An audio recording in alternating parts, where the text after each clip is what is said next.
Hello everyone, मैं विवेक एक बार फिर से आपका स्वागत करता हूं अपने यूट्यूब चैनल पर। बेटा, जैसे कि आप पीछे लिखा हुआ देख रहे हैं कि आज आपकी वोकैब की क्लास है। जैसा कि आप जानते हैं कि हम वोकैब को लैटिन रूट से सीख रहे हैं, जिसकी आज आप बेटा दूसरी क्लास है। मैंने लास्ट क्लास में कुछ रूट बताए थे, उम्मीद करते हैं कि आपको वो सब याद हो गए होंगे। ठीक है, तो वही कॉपी पेन लेकर स्टार्ट हो जाइए। नोट्स आपको बनाने हैं, क्यों बनाने हैं वो मैंने आपको लास्ट वीडियो में बताया था। अगर आप पहली बार ये क्लास देख रहे हैं तो बेटा फिर से वही लाइन मेरी क्या कि आप जाके पहले तो चलिए देखते हैं। आज जो रूट है आपके लिए वो है बेटा, चलिए, जिसको हमने लास्ट क्लास में हल्का सा लिया था, पार। और मैंने आपसे बोला था कि जो भी लैटिन भाषा से वर्ड आएगा उस पर मैं स्टार बना दूंगा। इसका मतलब है कि ये इंग्लिश का वर्ड नहीं है, ये आपके लैटिन भाषा का वर्ड है। इससे इंग्लिश के वर्ड बनाए गए हैं। जैसा कि मैंने लास्ट वीडियो में आपको बताया था कि इंग्लिश के मोस्टली वर्ड आपके क्या लैटिन भाषा से लिए गए हैं। तो अगर आप वो छोटे छोटे रूट अगर आपको याद है, उनकी मीनिंग याद है, तो उससे बनने वाली इंग्लिश के जितने भी वर्ड हैं आप उसका सेंस निकाल सकते हैं बड़े प्यार से। और आप ऐसे वर्ड देखेंगे जिसमें एक वर्ड में, इंग्लिश के एक वर्ड में एक से ज़्यादा रूट का इस्तेमाल हुआ, तो वो तो बहुत आसान हो जाता है। लेकिन आसान बेटा तब होगा जब आपको वो पहले से याद हो। ठीक है, तो चलिए हम पार को डिस्कस करने जा रहे हैं। जैसा कि मैंने लास्ट क्लास में बताया था, पार का इंग्लिश में मतलब होता है क्या, इक्वल। बाद आपको पार वर्ड से रिलेटेड इंग्लिश का कोई भी वर्ड दिखेगा तो आप बहुत ईजिली उसको बता सकते हैं कि उसका मतलब क्या होगा, बराबर। जैसे आपने बहुत सारी फ्रेजेस बेटा पढ़ रखी होंगी या सुन रखी होंगी, जिनको मैं लिख रहा हूं, एट पार,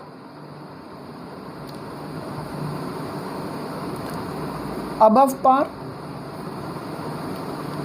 और बिलो पार। जैसा कि ये लिखा हुआ है सामने, at par, above par, below par, तो बेटा अगर मैं इसको इस सीलिंग से समझना चाहूँ तो अगर कोई चीज़ किसी चीज़ के बिल्कुल इक्वल है तो वो एट की सिचुएशन को रिप्रेजेंट करेगा। बेटा ये प्रीपोजिशन लगी हुई है, इनको प्रीपोजिशन फ्रेजेस बोलते हैं। अब ये प्रीपोजिशन क्यों लगी हैं, कैसे लगी हैं, ये हम प्रीपोजिशन चैप्टर में जानेंगे कि इनका एक्चुअली मतलब क्या होता है। अभी हमें ये नहीं पढ़ना। तो अगर अभी सिर्फ इन फ्रेजेस का मतलब समझते हैं, ये आए कहाँ से, क्यों और कैसे इस्तेमाल किया जा सकता है। तो अगर सीलिंग की बात करें तो कोई चीज़ अगर उस एक्चुअल सीलिंग तक गई है तो वो ऐड हो गया बेटा। अगर वो इससे ऊपर जाएगी तो वो अबव को शो करता है, आपको पता है, और अगर नीचे जाएगी तो बिलो को शो करता है। अब आप खुद सेंस लगा सकते हैं बेटा, ये लिखा किसके साथ में है, पार के साथ में। दैट मीन्स इक्वल, यानी कोई चीज़ किसी चीज़ के बराबर होगी तो वो एट पार कहा जाएगा। अगर उससे बेटा ऑन एवरेज वो ज़्यादा होगी तो वो अबव पार कहलाएगा। और अगर वो ऑन एवरेज कम होगी, यानी कि कहा जाए कि औसत से कम है, तो उसको हम क्या कहते हैं, बिलो पार कहेंगे। यही इन तीनों फ्रेजेस का मतलब होता है। क्या, जैसे आप बोल सकते हैं कि उसकी सैलरी, हमारे ऑफिस में 3 कैटेगरी है, मान लीजिए समझने के लिए। एक बेटा फर्स्ट कैटेगरी हो गई, सभी जगह होती, सेकंड कैटेगरी हो गई, थर्ड कैटेगरी हो गई और फोर्थ कैटेगरी हो गई। ऑफिस में आपके 4 कैटेगरी हैं, first class officer, second class officer, third आपके एम्प्लॉय हो गए और फोर्थ कैटेगरी 4 हो गया आपका। ठीक है, इनकी सबकी सैलरी तो अलग होगी, ऑब्वियस सी बात है। लेकिन जो बेनिफिट्स हैं वो, जैसे आप कह लें मेडिकल बेनिफिट्स कह लें, तो मेडिकल बेनिफिट बेटा बीमारी तो ये देख करके आएगी नहीं कि वो कैटेगरी 1 ऑफिसर है तो उसको बड़ी बीमारी होगी और उसको छोटी बीमारी होगी। बीमारियां क्या है ये देख करके नहीं आती कि किस बंदे की क्या कैटेगरी है। तो गवर्नमेंट या प्राइवेट एजेंसी आप अपने एम्प्लॉयज़ को देती है, वो कैसे देगी, इक्वल देगी। तो आप वहां पे बोल सकते हैं बेनिफिट्स आर एट पार। अगर आप ये बात बोल रहे हैं तो सामने वाला समझ जाएगा कि जो मेडिकल बेनिफिट्स हैं उसमें कोई भी किसी चेंज नहीं आया, ना वो ऊपर है ना वो नीचे, वो सब क्या है, इक्वल है। उसमें कैटेगरी का कोई मतलब नहीं है। ऑब्वियस सी बात है, सैलरी तो हो नहीं सकती, सैलरी सबकी अलग अलग होगी, कैटेगरी वाइज ही होगी। बट आपके जो मेडिकल बेनिफिट्स हो गए, आपके जो भी और पर्क्स हैं, वो सारे के सारे अगर आप बोल सकते हैं एट पार है, दैट मीन्स वो सब के सब बेटा क्या होंगे, इक्वल होंगे। उसी प्रकार अगर आप कहेंगे अबव पार है कि बेटा मान लो कैटेगरी 4 को मेडिकल बेनिफिट्स ज़्यादा दे दिए गए, क्यों, क्योंकि उसकी बेटा सैलरी कम है। ठीक है, तो वो अपना इलाज ऐसे नहीं करा सकते। तो कैटेगरी 1 से भी कैटेगरी 1 से मेडिकल बेनिफिट्स कैटेगरी 4 के ज़्यादा कर दिए गए तो आप उसको क्या बोल सकते हो, अबव पार बोल सकते हो। उसी प्रकार अगर कम है तो उसको हम बिलो पार बोल लेंगे। तो ये तो पार से रिलेटेड फ्रेजेस हो गई, लेकिन इसके अलावा भी बहुत सारी वर्ड हैं जो इस पार से बने हुए हैं। और अभी आपको मैं दिखाऊंगा कि कुछ ऐसे वर्ड्स हैं जो आप अपनी डेली लाइफ में बोलते आ रहे हैं लेकिन आपको मालूम नहीं है कि वो कहाँ से आए और आपने उनको याद करके रखा हुआ है। लेकिन देखिए वो वर्ड कैसे बने और क्यों बनाए गए। देखो, पार से एक वर्ड बहुत प्यारा सा निकल के आता है बेटा, क्या, पैरिटी। आपने सुना होगा कि इस तरीके की चीज़ें आपने न्यूज़पेपर में पढ़ी होगी, पैरिटी इन सैलरी, या आपने सुना होगा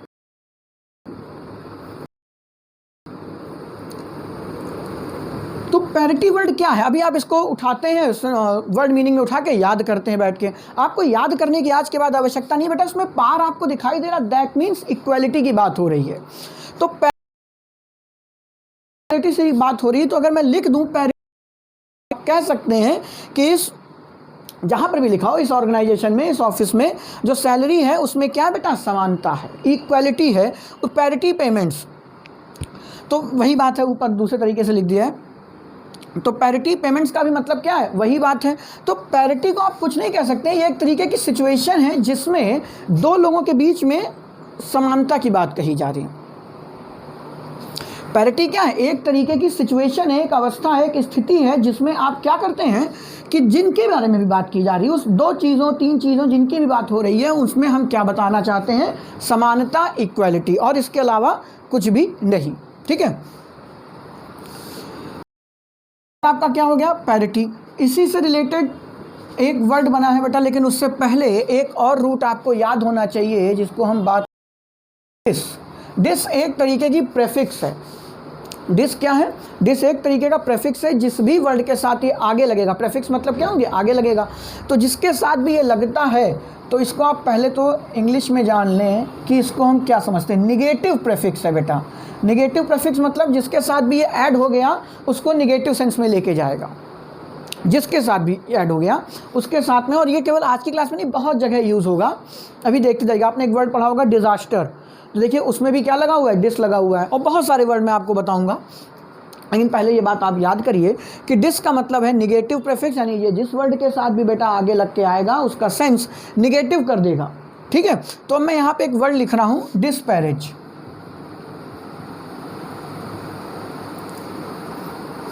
एक वर्ड लिख दिया क्या, डिस्पैरेज। तो आप आराम से बता सकते हैं इसका मीनिंग क्या है। क्यों, क्योंकि आपको बेटा डिस का मतलब भी पता है, आप जान गए क्या, निगेटिव है, यानी कि इसको हम अगेंस्ट भी बोल सकते हैं। अगेंस्ट भी क्या है, उल्टी बात को बोलता है, विरोध में बोलता है। तो डिस का मतलब अगेंस्ट होता है इंग्लिश में, और पैरेज में पार आ रहा है, तो पार का बच्चे मतलब हो गया क्या, इक्वल। क्लियर हुई बात। डिस का मतलब बेटा क्या है, इस अगेंस्ट, और पार का मतलब है क्या, इक्वल, यानी इक्वलिटी के अगेंस्ट में हो गया। ऑब्वियस सी बात है, ये पैरिटी का क्या हो जाएगा, एंटोनिम बन जाएगा।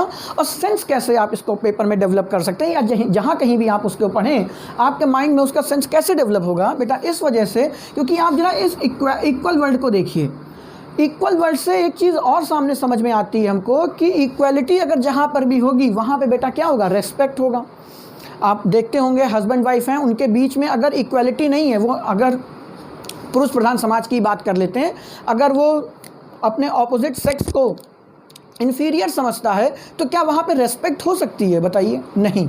जब तक आप सामने वाले को अपने इक्वल नहीं समझते हैं तब तक बीच में सम्मान कभी नहीं आएगा। क्यों, क्योंकि अगर आप सामने वाले को अपने इक्वल नहीं समझ रहे तो उसके अंदर तो इन्फीरियरिटी कॉम्प्लेक्स आ ही जाएगा, वो अपने आप को कम आंकेगा, और आपके अंदर क्या, एरोगेंस डेवलप होगा कि अरे नहीं मैं उससे ज़्यादा सुपीरियर हूँ। ऐसा हो सकता है कि नहीं, बिल्कुल। तो जहाँ पर भी इक्वालिटी नहीं होगी वहाँ पे बेटा डिसरेस्पेक्ट वर्ड आ सकता है, यानी इक्वालिटी के अगेंस्ट का मतलब क्या हो जाएगा। अगर मैं इक्वालिटी का ऑपोजिट वर्ड की बात करूँ तो दैट मीन्स अगेंस्ट, यानी कि डिसरेस्पेक्ट की बात करेगी। तो डिस्पैरेज का मतलब ही यही होता है क्या, कि आप किसी को इक्वालिटी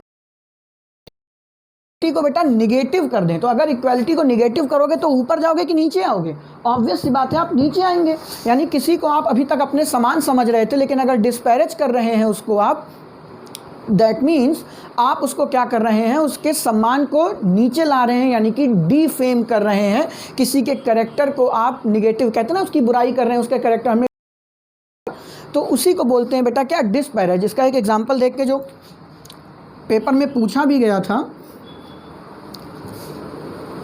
मैं लिख रहा हूँ, एच लगाना भूल गया।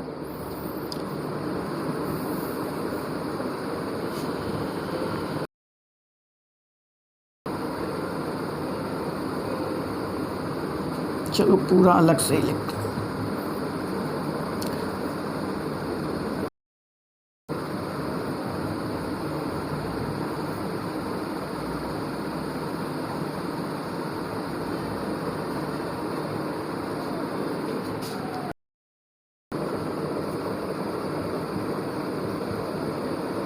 अब एक sentence, do you always make disparage remarks against me.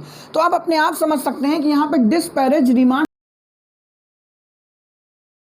में हमेशा ऐसे रिमार्क्स क्यों देते हैं। डिस्पैरेज से मतलब अब क्या है, उसके कैरेक्टर को आप डिफेम कर रहे हैं, यानी उसकी जो इक्वालिटी है, यानी कि उसका जो इक्वालिटी से मैंने यहाँ पे एक और वर्ड आपको रिलेट करा है बेटा, रेस्पेक्ट। होंगे आप किसी के तभी रेस्पेक्ट जनरेट होगी। हस्बैंड वाइफ, मेल फीमेल, अगर दोनों एक ही ऑफिस में काम कर रहे हैं और दोनों को समान रूप से अगर नहीं देखा जाएगा, ऐसा तो है नहीं बेटा, अगर वो महिला है तो उसकी सैलरी कम है, पुरुष है तो उसकी सैलरी ज़्यादा, ऐसा तो है नहीं। दोनों को एक नज़र से देखा जाएगा, एक ही तरीके की सैलरी दी जाएगी। दैट मीन्स दोनों का सम्मान क्या है, बराबर है, और तभी वो इक्वल होंगे। तो इसका मतलब पार से आप रेस्पेक्ट को भी डायरेक्ट रिलेट कर सकते हैं। ऐसे बहुत सारे शब्द आएंगे जहाँ पे आप इक्वलिटी के सेंस में ना लेकर के उसको कैसे लेंगे, रेस्पेक्ट के सेंस में लेंगे। अभी लास्ट वर्ड में आपको जब बताऊँगा तो देखिएगा, फिर से हम इसी बात को वापस रिपीट करेंगे। तो डिस्पैरेज का मतलब है, डिस का मतलब हो गया अगेंस्ट, और पैर का मतलब हो गया इक्वल, यानी कि आप उसके सम्मान को नीचे लेके आ रहे हो, यानी कि उसके अगेंस्ट में कुछ ऐसा बोल रहे हो जो उसको फेम को घटा रहा है, यानी कि डिफेम कर रहा है। ठीक है, तो ये हो गया आपका क्या, डिस्पैरेज। पैरिटी वो भी वही। अब एक बहुत ही सिंपल से वर्ड जो आपने हमेशा सुने होंगे कहीं ना कहीं, क्या, कंपैरेटिव।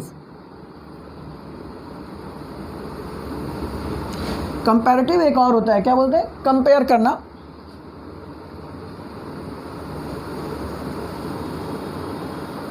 ठीक है, कंपैरेटिव, कंपेरेबल, कोई भी वर्ड ऐसे ले लीजिए। लेकिन फिर वही बात है, यहाँ पे बेटा कम लगा हुआ है। आपको ये बात भी जाननी चाहिए कि अगर आपको किसी वर्ड के साथ कम, बेटा ये जो डैश लगा दिया है इसका मतलब है कि ये प्रेफिक्स है। आज के बाद मैं किसी भी रूट के सामने इस तरीके का डैश लगाऊं तो यानी कि अगर आगे लगा हुआ है तो वो प्रेफिक्स है, पीछे लगा हुआ होगा तो वो सफिक्स है। तो कम और बेटा कन, दोनों के दोनों ग्रीक लैटिन क्या है, रूट है, लैटिन रूट है, जिसका मतलब होता है बेटा क्या, विद, टुगेदर। और ये आपको बहुत जगह दिखाई देगा। आपने इंग्लिश पढ़ी है तो आपने कंजंक्शन जरूर सुना होगा। तो कन का और जंक्शन, जंक्शन को वो जोड़ने का काम करता है। जहाँ पर भी आपको कम और कन आज के बाद दिखाई दे, आप अपने आप समझ जाइए उसका मतलब विद या टुगेदर, यानी कि साथ की बात कर रहा है, वो हमेशा ध्यान रखिएगा। जहाँ पर भी कम या कन, अब आपको यहाँ पे बेटा कम दिखाई दे रहा है, यहाँ पर भी कम दिखाई दे रहा है, तो इसका मतलब है बेटा क्या, विद। आप समझ गए। और ये सिर्फ एक वर्ड में नहीं, हज़ारों शब्दों में मिलता हुआ दिखाई देगा। इसी क्लास में आप देखेंगे, जैसे जैसे हम रूट आगे बढ़ते जाएंगे आपको नए नए शब्द मिलते जाएंगे। और पार भी आपको दिखाई दे रहा है, तो पार जैसे ही आपको दिखाई दिया वो क्या हो गया, इक्वल।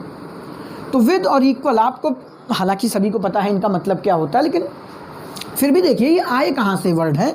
तो विद और इक्वल यानी कि क्या मतलब निकल रहा है इस चीज़ का, बेटा आप जानते हैं कंपेयर करना मतलब तुलना करना होता है। कंपेयर सबको पता है मीनिंग क्या है, तुलना करना। तो मुझे एक बात बताइए आप, तुलना किन लोगों के बीच में की जाती है?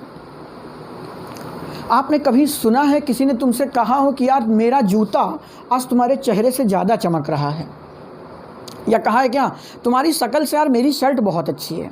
कभी इस तरीके का तुलना की है?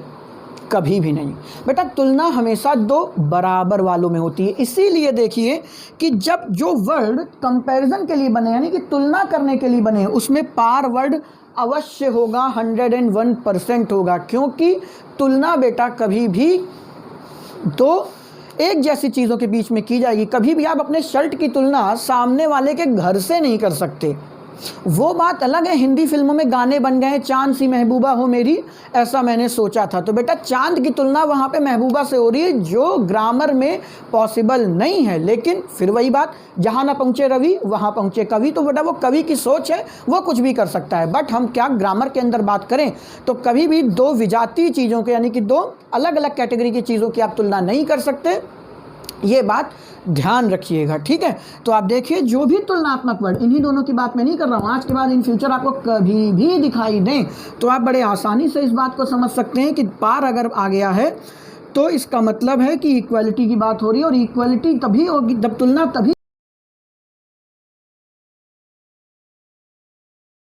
जूते से कर सकते हैं कि मेरा जूता तुम्हारे जूते से बढ़िया है, अपनी शर्ट से कर सकते हो। चेहरे की तुलना किसी के चेहरे की से कर सकते हो, लेकिन किसी के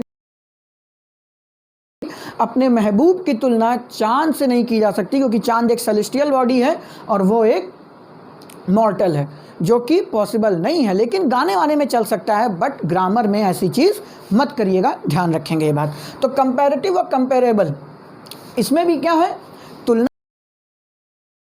में। तो ये वर्ड भी उसी बात को बताएंगे जिससे हमें ये बात पता चले कि उसमें इक्वल चीज़ का सेंस है, ठीक है। आगे बढ़ते हैं, इसको रब कर दे रहे हैं, जगह नहीं है।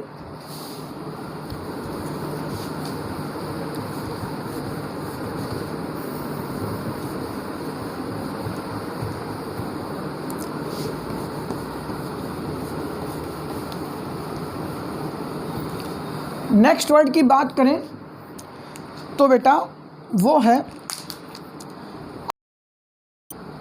पेयर और पीर।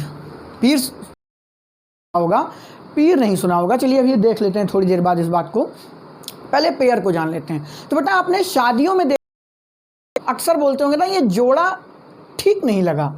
खाना ना खाने के बाद जब स्टेज पे जयमाल एमाल वाली सेरेमनी होती है तो उसको लोग देख के कहते हैं यार जोड़ा ठीक नहीं लग रहा है, लड़का देखो नहीं अच्छा लग रहा, या लड़का बहुत अच्छा है उसके कंपैरिजन में लड़की अच्छी नहीं लग रही। तो ऐसा क्यों बोला जाता है कि इनका पेयर सही नहीं है? क्यों बेटा? ये वर्ड का इस्तेमाल ही इसीलिए हुआ कि पेयर भी बेटा डिराइव्ड हुआ है किससे? पार से। इक्वल, लड़का और लड़की जब तक इक्वल नहीं होंगे, चाहे वो पोजीशन में हो, चाहे रैंक में हो, चाहे बेटा वो फिजिकल अपीयरेंस में हो, चाहे वो अपने वर्च्यूज़ में हो, चाहे वो अपने बिहेवियर में हो, चाहे वो उनका नेचर ही क्यों ना हो, किसी भी चीज़ में अगर वो इक्वल हैं तभी तो आप उनका पेयर बोलोगे। हालांकि जब आप शादियों में जाते हैं सबसे पहले देखते हैं तो आपको नेचर तो पता नहीं भैया, फिजिकल अपीयरेंस ही देख के बोलते हो क्या कि लड़का कमजोर लग रहा है, ये जोड़ा ठीक नहीं लग रहा है। दैट मीन्स वो pair is not a perfect couple. ऐसे बोलते हो ना, ये परफेक्ट पेयर नहीं है या परफेक्ट कपल नहीं है, बोलते हो। तो ये जो पेयर वर्ड है बेटा, जो शादी में जोड़ा शब्द है, वो इसी पार से आया है, जो आप बड़े प्यार से बोल रहे हो कितना बढ़िया पेयर लग रहा है। अरे ये सब छोड़ो, कभी अपना जूता पहने हो, एक पैर में सफ़ेद जूता और एक पैर में काला जूता पहन के चले जाओ, गली के सारे कुत्ते दौड़ाएंगे तुम्हें। क्यों नहीं ऐसा करते हो? क्योंकि बेटा शू भी कैसे होते हैं? पेयर में होते हैं। पेयर का मतलब ही क्या है? इक्वल, यानी कि एक जूता तो उसी का हूँ बहू दूसरा जूता, चाहे जूता हो, इतनी भी चीज़ें बेटा आपकी पेयर में आती हों, वो सारे के सारे क्या हैं? कहाँ से आए हैं? पार से ही आए हैं। बात क्लियर हो गई? तो शादी में जो जोड़ा शब्द आया है वो भी बेटा क्या है? पार से ही बना है, पेयर, और कुछ भी नहीं। क्लियर हो गई होगी बात? अब बात करते हैं बेटा पीर की। इसमें अब और ज़्यादा क्या समझाना, आपने खुद ही तो प्रैक्टिकल आपने लाइफ में अपने देखा होगा। लोग अक्सर कहते हैं कि ये जोड़ा सही नहीं लग रहा, वो इसीलिए लग रहा है। परफेक्ट पेयर क्या है कि जब वो बराबर होंगे, देखने में भी, नेचर में भी, व्यवहार में भी, हर चीज़ में भी। ऐसा नहीं है कि लड़की बेटा 6.5 फीट की है और लड़का 5 फीट का है, अच्छा लगेगा? नहीं लगेगा। तो क्या आप उसको पेयर बोल पाओगे? कि ये पेयर है ही नहीं। आपके पास एक मोजा काले रंग का है और एक पीले रंग का, तो ऐसा होता नहीं, लेकिन ले लो, मान लो एक पीले रंग का है, तो क्या वो पेयर होगा? नहीं होगा। पेयर कोई चीज़ तभी बनती है जब वो क्या होगी? इक्वल होगी, क्योंकि पेयर इज डिराइव्ड फ्रॉम पार। उसी प्रकार बच्चे पीर, आप अगर मान लो, फिर वही बात है, ये सब चीज़ें कहाँ काम आएंगी बेटा? कॉम्प्रिहेंशन में लिखा हुआ है क्या? राम इज योर पीर। अब तुम वहाँ सोच रहे हो यार ये पीर क्या है? पीर वो पैगंबर वाले तो नहीं जो अलिफ लैला में देखा करते थे, पीर साहब आए हुए हैं, ये वो पीर नहीं बेटा, ये अंग्रेजी का शब्द है। इसका मतलब है कि राम इज़ योर पीर, यानी कि राम तुम्हारा पीर है। दैट मीन्स राम तुम्हारा, इसको हिंदी में बोलते हैं क्या, समकक्ष। ये माँ और का मेरे एक ही जैसे लगते हैं, साफ साफ लिखता हूँ, समकक्ष। और ये व्यक्ति विशेष के लिए इस्तेमाल होता है, तो मैं व्यक्ति भी लिख देता हूँ, पर्सनल है ये। तो राम इज़ योर पीर, यानी राम तुम्हारा समकक्ष व्यक्ति है। समकक्ष का मतलब ये नहीं कि तुम्हारे ही कमरे में बैठता है या तुम्हारे ही समान कमरे में बैठता है। तुम्हारा कमरा 4x4 का है तो उसका भी 4x4 का है। तुम्हारे कमरे में हरा रंग पुता हुआ है तो उसके कमरे में भी ग्रीन कलर का वाइट वॉश हो रखा है। ये नहीं कहना चाह रहा, वो ये कहना चाह रहा है कि राम तुम्हारा समकक्ष व्यक्ति है। दैट मीन्स राम तुम्हारे इक्वल है। अब वो किसी भी स्टैंडर्ड में हो बच्चे, वो रैंक में हो सकता है, पब्लिसिटी के में हो सकता है, एक ही बिजनेस में हो सकता है, एक ही सैलरी के लेवल पे हो सकता है। वो इस बात पे डिपेंड करता है कि जो जिस रेफरेंस में बात कही जा रही है उसके बारे में। जैसे हम राम के बारे में बात कर रहे हैं कि राम बहुत इंटेलिजेंट है, उसका आईक्यू लेवल बहुत ज़्यादा है, और उसके यही बात करते हुए आप बोलें कि आप इससे मिलिए, राम इज़ योर पीर, तो राम तुम्हारा पीर है। दैट मीन्स जो राम की क्वालिटी है वही उस योर, यानी जिसके बारे में भी बात की जा रही है, जिसमें भी पॉजिटिव यूज़ हो रहा है, वो उसके बारे में भी वही क्वालिटी शो करेगा। ठीक है, तो पीर का पर्टिकुलर हिंदी होती है समकक्ष व्यक्ति। अब आप इसको चाहे 4 दिन बैठ के याद करें, आप, मैं उम्मीद करता हूँ 14वें दिन आप उसे भूलेंगे ही भूलेंगे। बट अगर आपको ये बात ध्यान है कि ये पीर, pair, compare, comparative, parity, disparage और इसके अलावा जितने तो मैंने ही बताए हैं, इसके अलावा आज के बाद आपको पार से रिलेटेड कोई भी वर्ड दिखाई देगा, आपके माइंड में ये बात सेंस करेगी कि इसका मतलब है इक्वल। और जहाँ पे इक्वल थोड़ा सा आगे बढ़ के रेस्पेक्ट को भी शो करने लगेगा। तो जैसे कि डिस्पैरेज की बात हमने की थी, तो अगर आपको डिस्पैरेज आ गया और नीचे डिसरेस्पेक्ट करके कुछ सिनोनिम इंटोनिम पूछेंगे तो आप सेंस लगा सकते हो बहुत आराम से। जैसे जैसे हम रूट में आगे बढ़ेंगे, आज का रूट हमने कितने पढ़े, आज पार ही थोड़ा सा बड़ा पड़ गया, तो एक पार हो गया बेटा, एक डिस हो गया। डिस का मतलब क्या होता है, अगेंस्ट या फिर निगेटिव प्रेफिक्स है आपका। और दूसरा मैंने बात की किसकी, कम और कौन, ये दोनों के दोनों प्रेफिक्स हैं जिनका दोनों का मतलब बेटा एक होता है, विद टुगेदर। ये आने वाली क्लासेस में आपको मिलते रहेंगे और आप उसको रिवाइज करते रहेंगे। लेकिन फिर वही बात कि अपनी कॉपी पेन उठा करके अपना डेटा तैयार रखिएगा। नेक्स्ट क्लास में मिलेंगे, नेक्स्ट वीडियो में ऐसे ही किसी नए रूट के साथ। तब तक के लिए शुभ रात्रि, टाटा, बाय बाय।